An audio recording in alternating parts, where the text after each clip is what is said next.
Amandla. Amandla. Long live the spirit of Tito Mboweni, long live.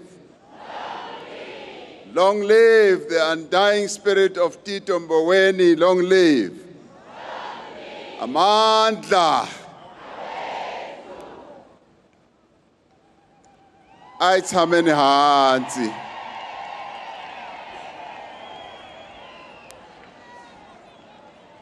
Program directors,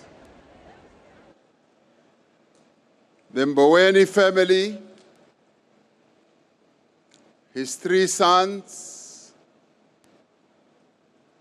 his other relatives,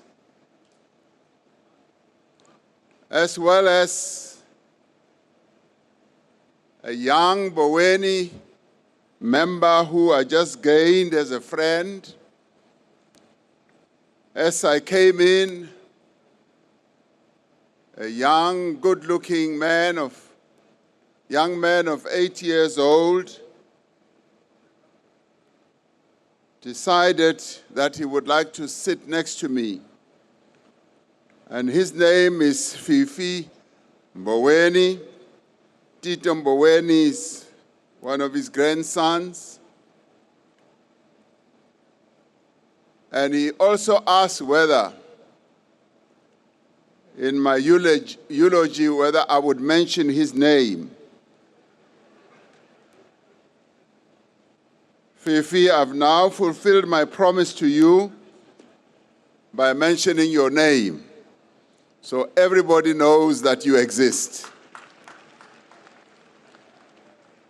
Former President Thabo Mbeki, former Deputy President David Mabuza, Speaker of our National Assembly, Togo Didiza, Premier of our province in Limpopo, Popira Matuba, and the Premier of Mpumalanga, Mandla Ndlovu, Judge President Patudi, the Judge President of Judiciary here in Limpopo, Governor of the Reserve Bank, Lesseja, Commissioner of South African Reserve Services, Edward Kisvetter, ministers and deputy ministers, former ministers and former deputy governor of the Reserve Bank, the leadership of the African National Congress, represented here by the National Chairperson, Gwede Mantashe, the Secretary General, Fikile Mbalula, the First Deputy Secretary General, Nomvula Mukonyane, the ANC Provincial Secretary of Limpopo, Vamsanda Bomadaje, religious leaders who are here present, traditional leaders and leaders of various political parties and unions. Julius Malema is also here. I single him out.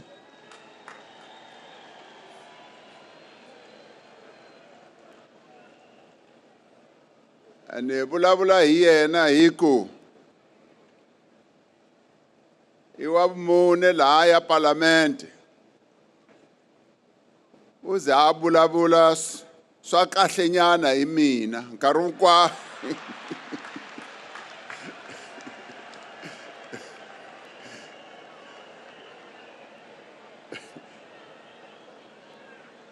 nkarwotala Moisa loyo utolovele ku rhuketela vanhu na mina mara nkarhi loyi hayi u vulavule kahle swinene a ni khensa ku ri no president a ku khensa ku ri u tlo fa Comrade Tito Mboweni an official funeral category 2. Arau wara leboga. Lena beke mo leboga.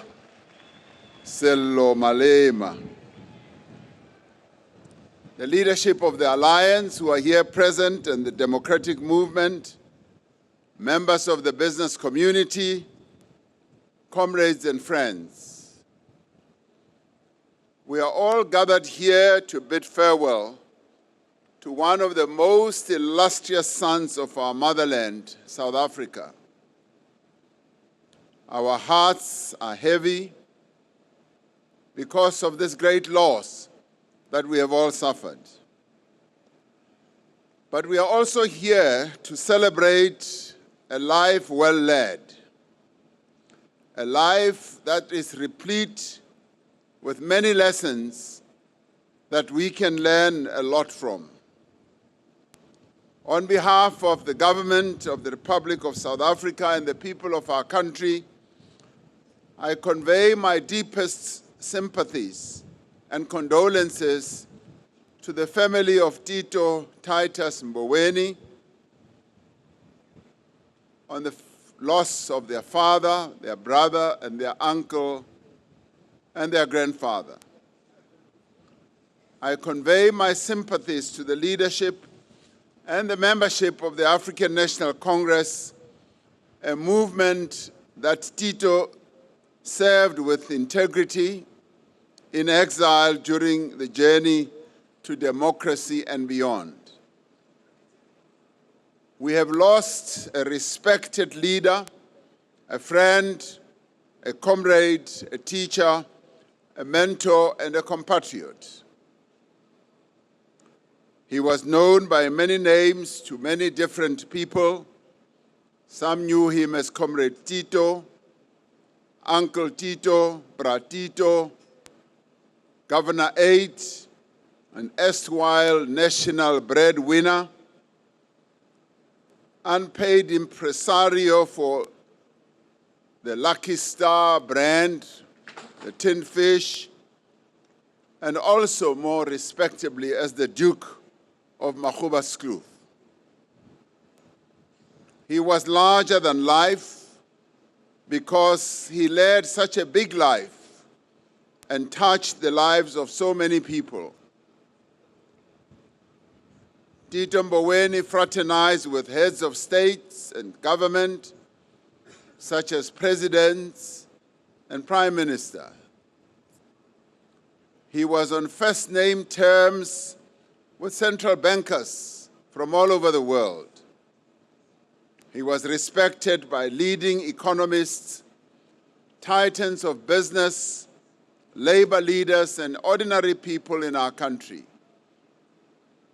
Yet, despite his stature and despite his profile, he never lost the common touch.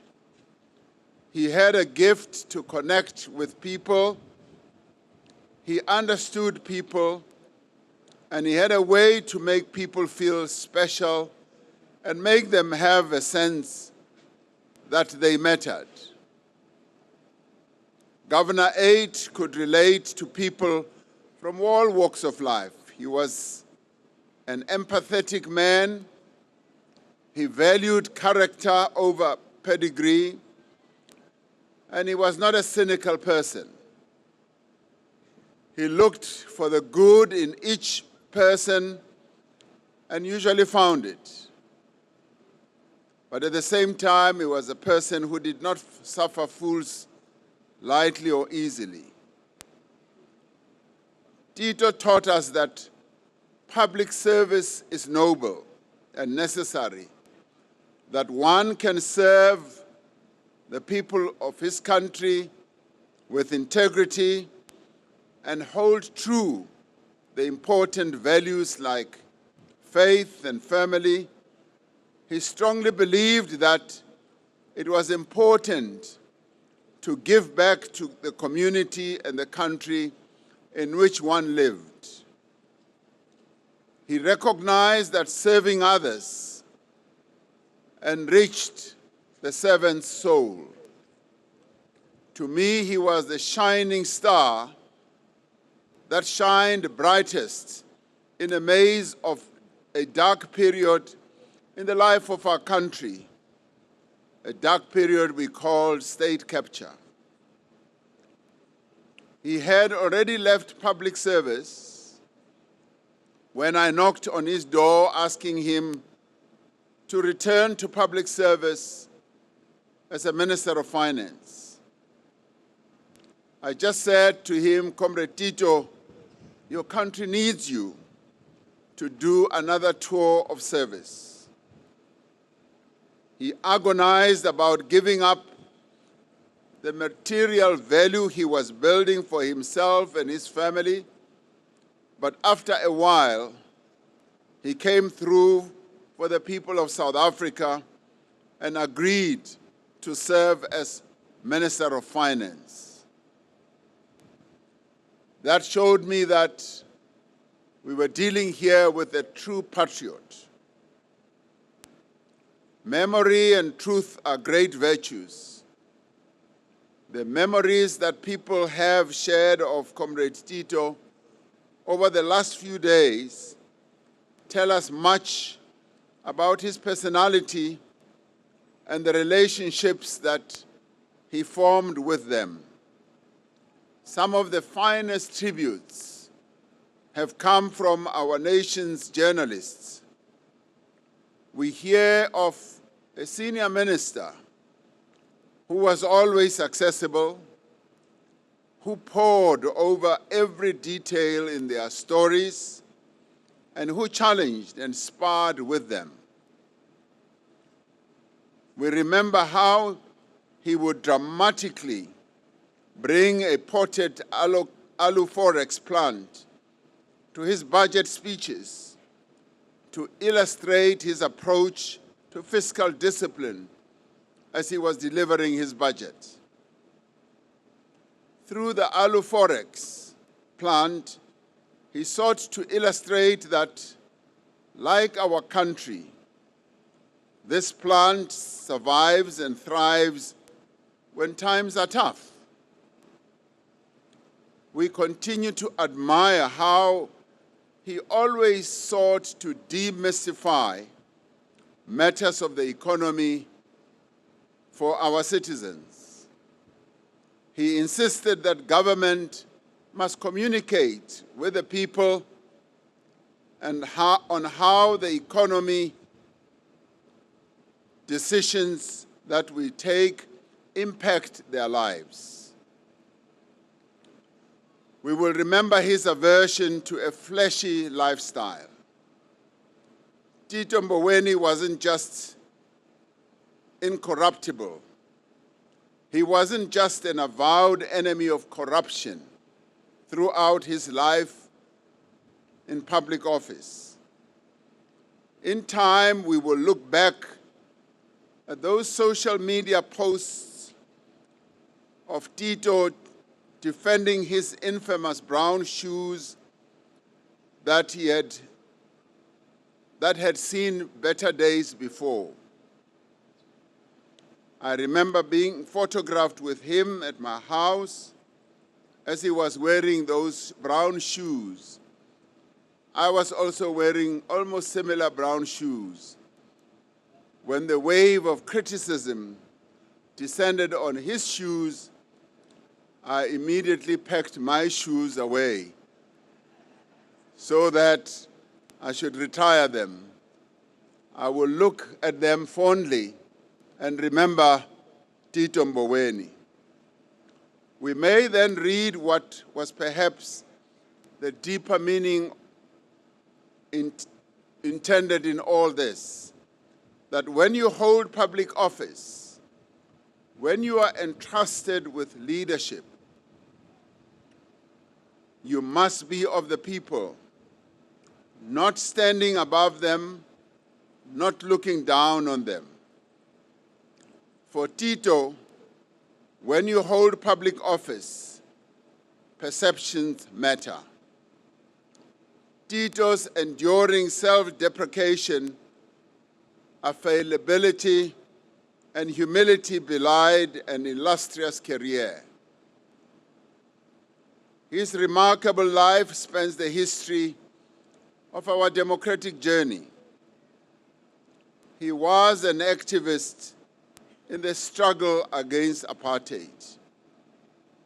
He played a formative role in the development of the ANC's economic policy as the ANC prepared to govern in 1994.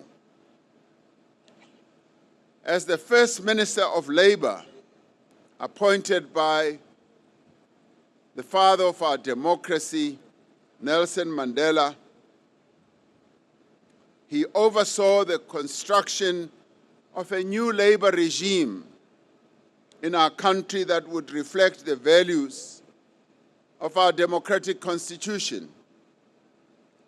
During his tenure, groundbreaking labour laws were passed. He introduced legislation, as we had, on collective bargaining, the basic conditions of employment, labour relations, health and safety, and employment equity that have served our country well over nearly 3 decades. These laws fundamentally transformed the labour relations landscape in our country and almost completely relegated apartheid labour laws to the dustbin of history. These laws restored dignity to workers of this country that had been denied them for centuries. He then became the first governor, a black governor of the South African Reserve Bank. He oversaw the modernization of our central bank. He introduced inflation targeting and convened the bank's first monetary policy committee meetings. And to keep the citizens of our country abreast on economic policy matters, he introduced a televised monetary policy statement presentation, which Governor Liseja Kganyago continues with to this day.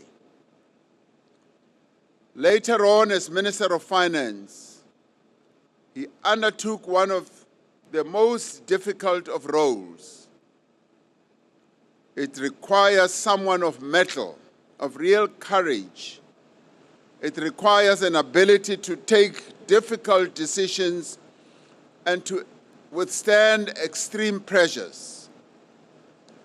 In a country such as ours, it also requires someone with a keen understanding of the imperatives of development, social transformation, and the ability to redress the damage that was caused by the past. All of which must at the same time be matched by pragmatism. He often had to tell his cabinet colleagues that there was no money for their ambitious plans. As the national breadwinner, it was up to Tito to put things plainly.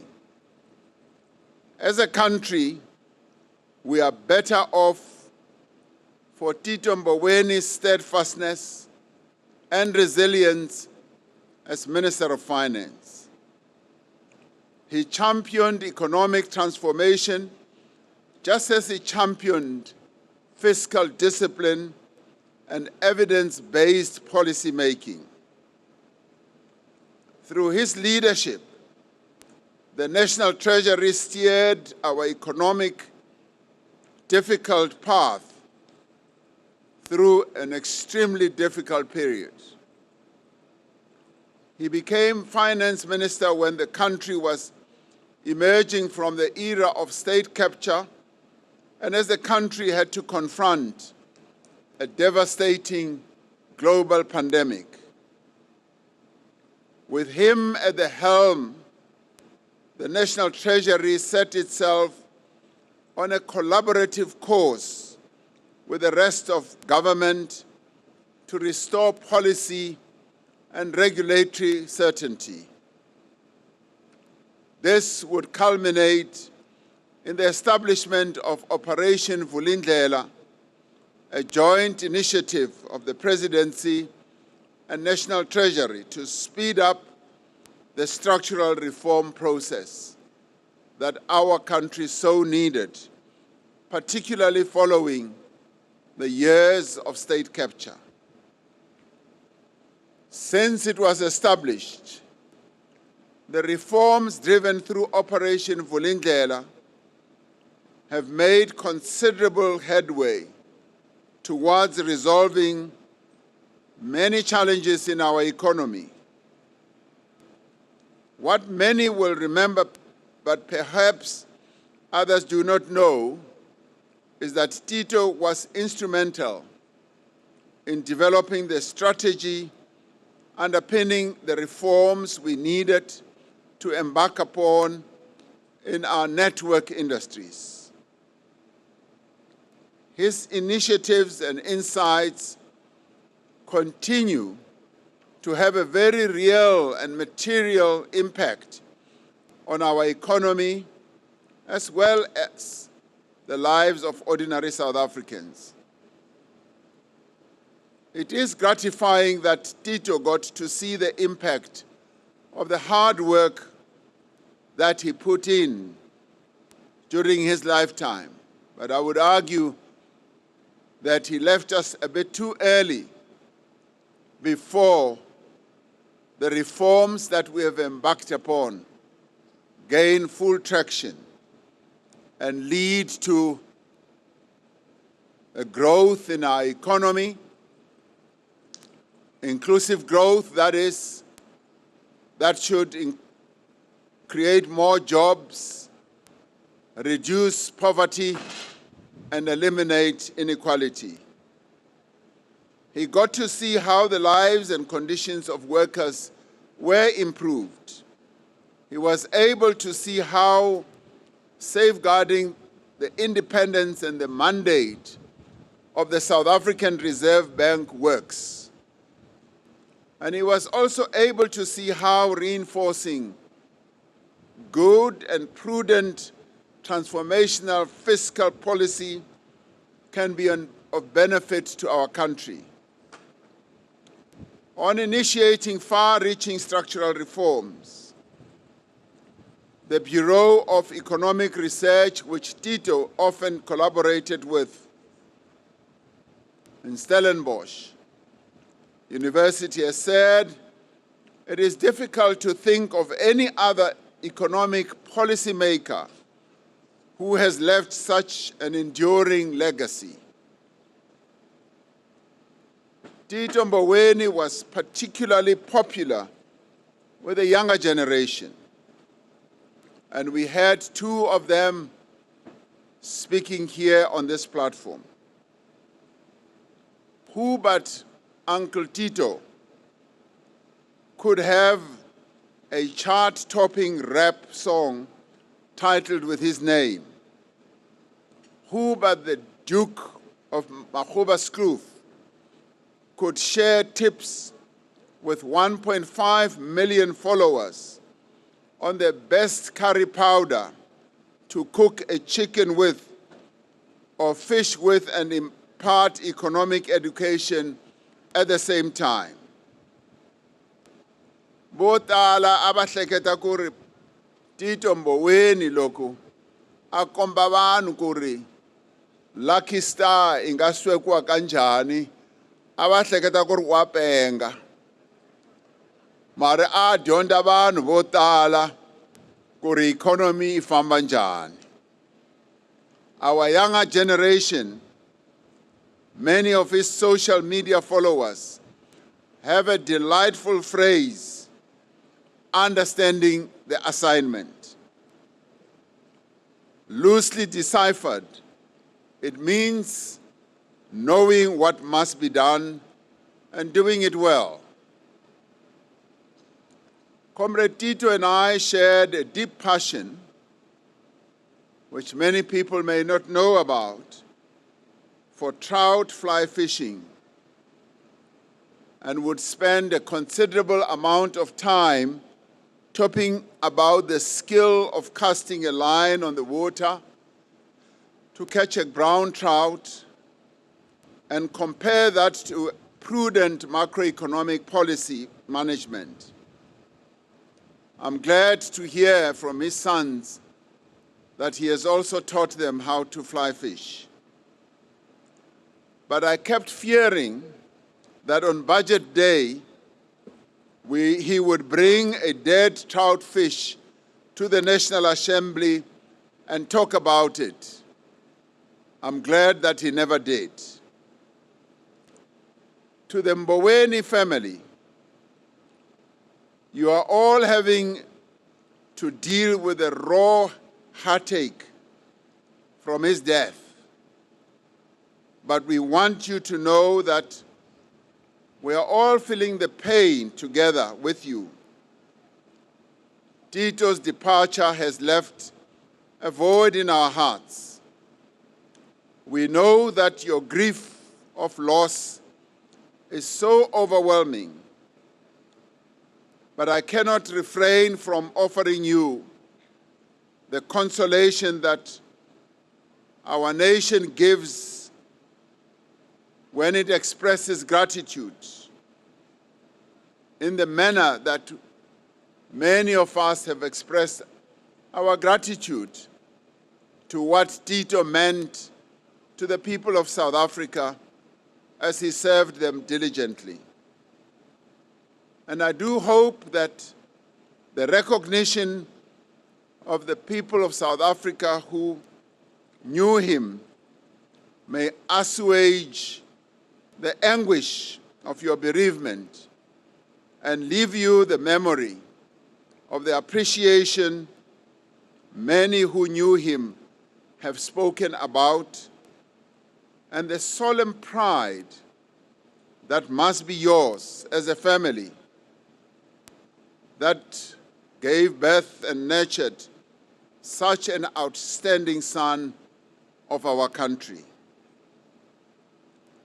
Comrade Tito, you understood the assignment. As we bid farewell, my dear brother, my comrade, my fellow fly fishermen, your legacy as a successful transformation person, from a freedom fighter to a businessman, to a central banker and to a politician, you were a true servant leader. You were deeply admired, and you were dearly loved by the people of this country. You did deliver on what was required of you. You acquitted yourself with dignity and with honor in the ANC, in government and beyond. You depart this world with that dignity, that honor, and that reputation intact. You did not disgrace or betray your movement or the people of this country. You were a credit and an asset to both your movement and your country. You leave at a time when what you started, in the form of reforms, are gaining traction and are set to catapult our economy to a higher level. You leave at a time when we have set up a government of national unity, a government of national unity that has brought together, in collaboration, 10 political parties that seek to work together to attain the key priorities that you yourself supported. You leave at a time when we will be holding a national dialogue which will bring our people together through their various formations, where they will come together and discuss where our country and our nation should go to. You live at a time when there is so much promise for the future of our country. And we can say, you, in more ways than one, worked for this moment. You worked and you made sacrifices so that we should get to where we are. You also live at a time when your movement is being renewed, when we are dealing with the challenges that have dogged our movement for the longest time. What you have done is the most we can hope for the leaders that will follow in your footsteps. And this is the highest we should all aspire to be like Tito. Like Tito, we should strive to be the servant leaders. We should each aspire to do everything that our country asks of us. Tito Mboweni did do what this nation, what this country asked of him, and he did not disappoint. So we say, Comrade Tito Mboweni, farewell. Ufamba kahle mkhonto. Itatle ihlangana siku rin'wani. Rest in eternal peace. Nakhenza.